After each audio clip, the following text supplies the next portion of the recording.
Olá, olá, olá, boa tarde, sejam todos bem-vindos para mais uma live, perguntas e respostas, aquele bate-papo que vocês tanto gostam e que acaba sendo bem interativo, né? Uma coisa bem legal e diferente. Então, vamos guardar o pessoal ir entrando. Vocês sabem que depois dessa live, né, depois que ela terminar, vai direto lá para o canal do YouTube para vocês poderem ficar vendo e revendo quantas vezes vocês quiserem. Quem não sabe, tem o link do canal do YouTube ali na bio. Então, bem fácil de todo mundo encontrar e o endereço é Onco para Todos. Tá bom, pessoal? E aí, tudo tranquilo com vocês? Boa tarde, Suzy. Boa tarde, Nadari. Boa tarde a todo mundo que está chegando aí. Vão mandando o aviãozinho, vão chamando o povo. E tô na espera aqui, no aguardo das perguntas de vocês. Qual será a primeira de hoje? Live é perguntas e respostas. Eu não tenho um tema específico, não preparei nada para a gente ir conversando. Então, vamos embora. Paula, tomei vacina, tô com o nariz entupido e incômodo na garganta. O que eu tô? Paula, aqui a gente não pode fazer consultas médicas, tá? Toda conduta ela é proibida pelas redes sociais, precisa ser feita através de consulta. Então, converse com o seu médico, tá? Não tenho muito o que falar sobre o que vocês podem ou não podem tomar de medicação. Fale um pouquinho sobre gencitabina. A gencitabina, assim como na grande maioria das medicações que vocês conhecem pelo nome, né? Cisplatina, Taxol, doxorubicina, que é a quimio vermelha, não importa, tá? São quimioterapias que a gente chama citotóxicas, são aquelas quimioterapias que acabam destruindo as células, independente de elas serem células boas ou células ruins. Ela não tem a capacidade de reconhecer as células tumorais como seus únicos alvos, né? O que acontece é que, como as células tumorais geralmente têm uma taxa de replicação maior que as nossas células normais, então a célula do câncer ela sofre muito mais do que as nossas células e com isso o tratamento com a quimioterapia funciona. A gencitabina é uma dessas quimioterapias, ela é muito utilizada em diversos tipos de câncer, a gente utiliza a gencitabina, questão de câncer de bexiga, ela é uma opção mais tardia para câncer de pulmão, combinação com cisplatina muitas vezes é feita, deixa eu pensar, são tantos, câncer de estômago a gente pode utilizar na segunda linha, né, em combinação com como Ramucirumab, por exemplo, primeira escolha para a segunda linha, a gente tem várias opções, tá? Principais efeitos adversos, assim como toda a quimioterapia, né? Diminuição do apetite, um pouco de cansaço, algumas pessoas faz cair o cabelo, não é em todas, pode dar um pouquinho de lesão na boca, náusea, vômito, diarreia, aquelas questões, né, bem estabelecidas de todas as químios. Normalmente a gencitabina ela é muito bem tolerada, tá? A gente costuma fazer ela no regime semanal, isso é, aplicando uma vez por semana. Daí tem alguns regimes que faz 2 semanas seguidas, folga na terceira, tem outros que faz 3 semanas seguidas, folga na quarta, depende de cada protocolo. Uma coisa um pouquinho mais específica dessa medicação é o edema periférico, tá? Ela pode causar como um efeito adverso o inchaço, tá? Tanto em braços como pernas. Isso pode acontecer e se acontecer logo conversar com o seu médico. O que ajuda para esse inchaço? Exercício físico, elevar as pernas, meias elásticas, massagem, tudo isso é bastante efetivo. Tá bem, pessoal? Isso serve, que eu falei, né, para a grande maioria das quimioterapias. Muitas vezes entram perguntas na caixinha, fala sobre tal remédio, sabe? Acaba sendo muito repetitivo, por isso que eu acabo não colocando, tá? Esse tipo de quimioterapia, os principais efeitos adversos dela são muito usuais entre todos, tá bom? Doutor, fala um pouco sobre hemangioblastoma na região do cerebelo. Rose, essa aí é uma doença super específica, vou ser bem sincero, tá? Eu não sei falar muito sobre isso, não é uma doença que eu pegue e no momento que eu tiver algum caso dela eu vou precisar com certeza estudar, tá? Nunca tive nenhum caso. Imagino que o tratamento de escolha deva ser a ressecção cirúrgica quando possível, quando não possível deve ser com radioterapia, mas eu vou ficar devendo um pouco sobre isso, tá? Realmente um tumor super, super específico, tá bem? Trastuzumab seria para quê? Vamos lá, pessoal. Trastuzumab, já expliquei aqui várias vezes sobre ele. Inclusive, ontem acabei colocando uma sequência de stories mais ou menos sobre o mesmo tipo de assunto, tá? Primeira coisa, o que é o trastuzumab? O trastuzumab é uma medicação da classe das drogas-alvo. Eu não sei porquê, mas um monte de gente chama o trastuzumab de vacina. Ele não tem nada a ver com vacina, tá? O trastuzumab é uma medicação que reconhece o HER2, então são aqueles receptores que ficam na borda da célula, que eu chamo de anteninhas. E essas anteninhas, elas captam as informações do corpo, né, mandando a célula se dividir, mandando a célula se replicar. O que acontece é que alguns tumores, por exemplo, alguns tumores de mama, que são aqueles tumores chamados de HER2 positivo, essas anteninhas elas ficam aumentadas em muitas vezes em quantidade. É o que a gente chama de superexpressão. Quanto mais antenas a gente tem, mais sinais a gente capta, correto? Isso acontece na célula também. Então, quanto mais dessas anteninhas eu vou ter, mais aquela minha célula vai estar captando as informações para se dividir, para se replicar. Então, o trastuzumab, ele age exatamente nessa situação, de bloquear como se fosse um escudo nessas antenas, não permitindo que esses sinais que dizem para a célula se replicar cheguem nela, tá bom? O que é importante? Duas coisas. Nós temos várias medicações contra o HER2, trastuzumab é uma delas, foi a primeira a ser desenvolvida. Tá? Vamos ver alguns outros nomes. Pertuzumab, TDM1, agora o mais novo, né, o trastuzumab deruxtecano, Enhertu. Tá? Então, temos várias medicações contra o HER2. No câncer de mama superexpresso, normalmente o trastuzumab acaba vindo em conjunto com uma outra medicação que é o pertuzumab. Tá? E a gente já tem dados bem interessantes, né, do uso dessas outras medicações como primeira escolha em alguns casos, tá? Isso bem específico. Mas bem legal é o seguinte, nós temos vários tumores que a gente pode ter alteração nessas anteninhas. Por exemplo, câncer gástrico, alguns tipos de câncer de pulmão. Tá? E nesses casos, que é uma minoria dos casos dessas doenças, então não é muito frequente, por exemplo, em câncer de estômago a gente está falando em menos de 10%, em câncer de pulmão a gente deve estar falando em torno de 5% dos casos. Eu também posso utilizar essas medicações, ela não é específica para câncer de mama. Tá bem? Explicada essa parte do HER2? Seguimos. A Juliana perguntando o que significa luminal A. Acho que essa é uma das perguntas que dominam aqui no Instagram sempre, né, as questões dos receptores ou da caracterização molecular do câncer de mama. Vamos lá, revendo bem rapidinho. Quando eu tenho um caso de câncer de mama, eu preciso fazer alguns testes. Basicamente 3. Quais são eles? 2 são os receptores hormonais, receptor de estrogênio, receptor de progesterona. Terceiro teste, o HER2 que eu estava explicando até agora. Quando eu tenho um HER2 positivo, nós vamos chamar aquele tumor de HER2 positivo. Quando eu tenho ou o receptor de estrogênio ou de progesterona, ou os dois positivos, eu vou ter aquele câncer chamado hormônio positivo, e que o nome bonitinho para ele é câncer de mama luminal. Eu vou dividir o luminal em A ou B conforme a taxa de replicação do câncer, que é medido pelo KI67. Tá? KI67, 14 ou mais, luminal B, KI67 abaixo, então 13 para baixo, luminal A. Quando todos os receptores são negativos, eu tenho câncer de mama triplo negativo. Existe outra medicação para a pessoa não sentir mal-estar?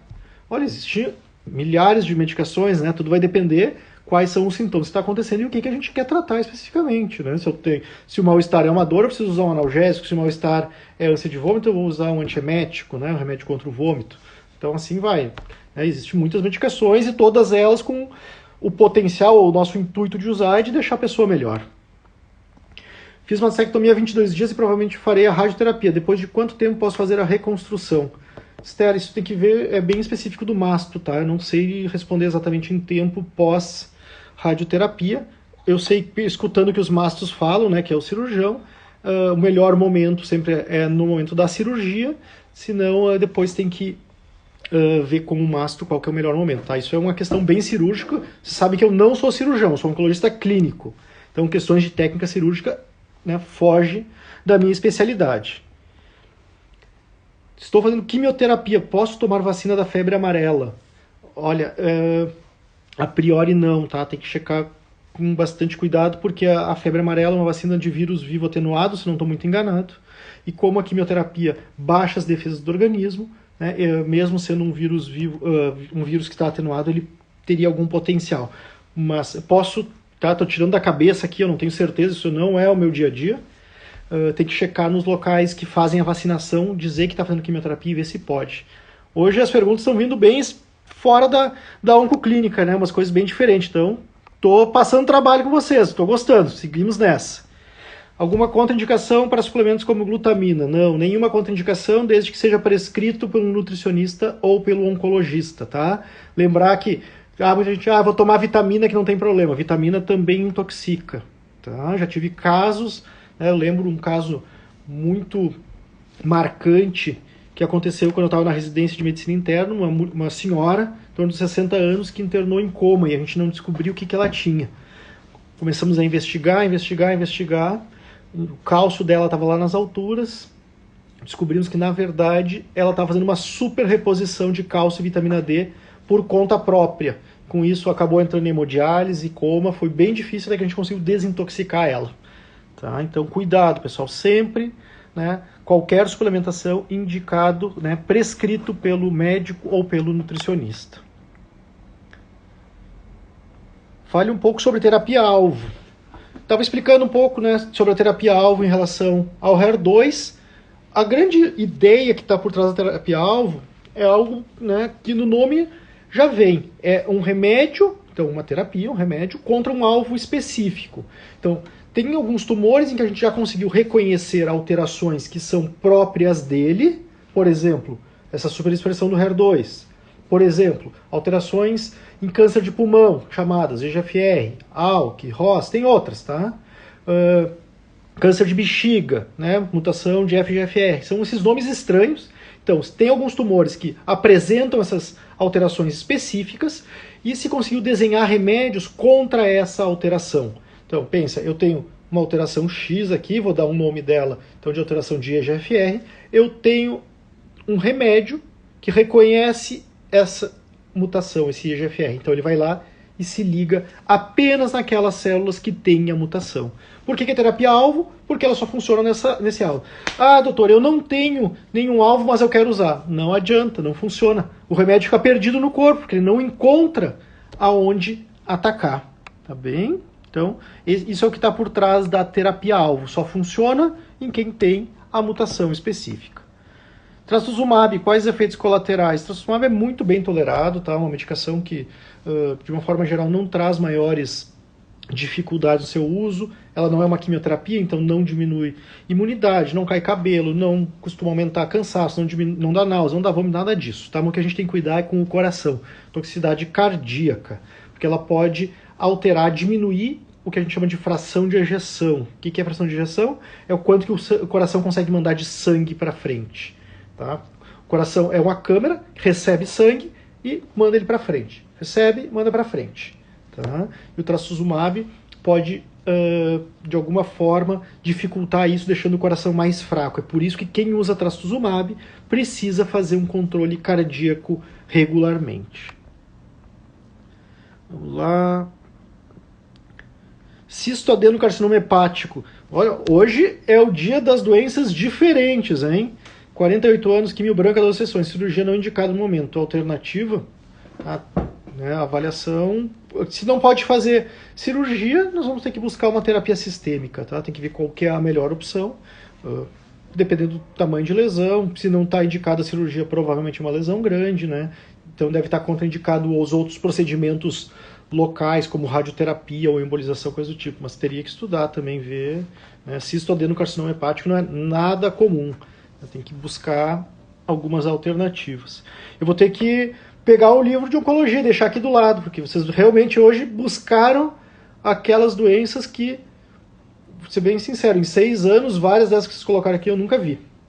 Tá? Só li no livro em algum momento, né? Mas a gente acaba levando em conta, né, os conceitos base da oncologia. E por isso que eu digo que é tão importante a gente entender os conceitos bases da onco. Quando a gente consegue entender o que vem por trás, né, a gente consegue pelo menos mapear o conhecimento, saber onde buscar, né, e ver quais são as possíveis alternativas. Né. Quando eu pego uma doença, não importa qual ela for, de uma forma geral, nós vamos buscar terapias locais, né, quando ela é localizada. Quero saber, é uma doença localizada ou uma doença avançada? Né? Doença avançada raramente terá indicação de tratamentos localizados, a não ser para controle de sintoma. Enquanto que para uma doença avançada, normalmente eu vou buscar terapias sistêmicas. Então, nós tendo o conceito da base, eu vou pelo menos conseguir traçar.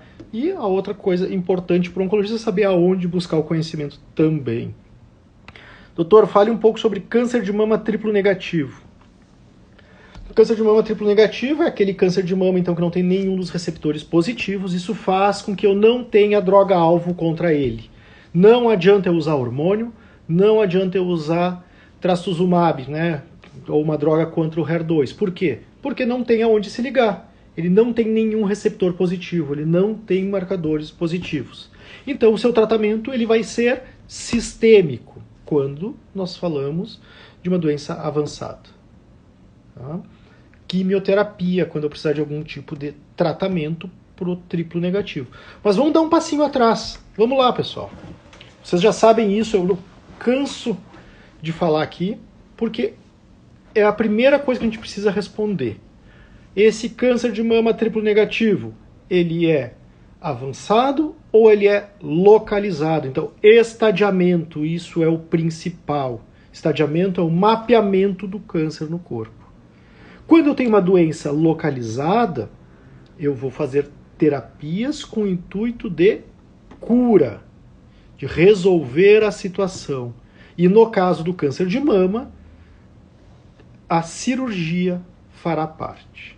Normalmente, nos tumores triplo negativos localizados, eu vou começar com quimioterapia e, vamos lá, prestem atenção, hoje nós já temos indicação de fazer imunoterapia nesse cenário, antes da cirurgia, junto com a quimio. Terapia neoadjuvante. Neoadjuvante é uma palavra feia que significa antes da cirurgia. Eu faço o tratamento por um período e opero.